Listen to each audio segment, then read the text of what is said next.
How do I say that? Well, you look at Cain and Abel. The first sign of the concision was back in Genesis when Cain killed Abel. Why? Because Abel's worship, his offering, was better than Cain's.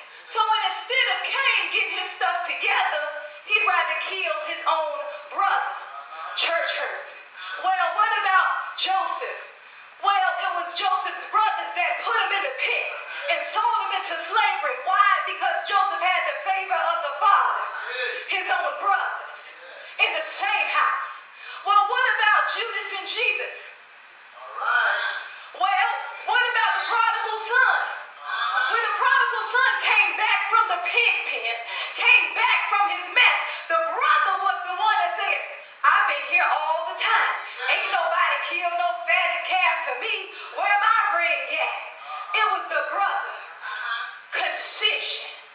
Well, when I was growing up, I got saved at 16, and I came into the household of God, and I thought everybody was in love with everybody, and this was like the perfect place.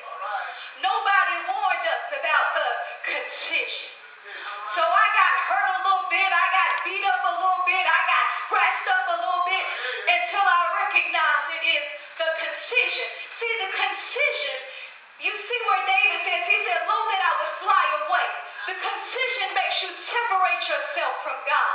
And you're left bleeding out and wounded, and you end up dying from your own hurts and your own pains and your own wounds. And you're wondering, where is God? All right. The concision. We don't do enough warning about the concision. Paul said it like this in Phillipians 3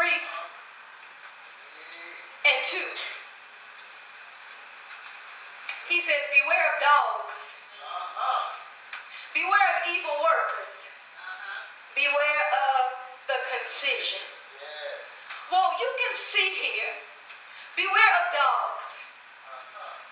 Now, I don't want y'all to get all deep and spiritual and go get rid of your dogs. Don't do that. Dogs is a type of spirit, because anybody can have the spirit.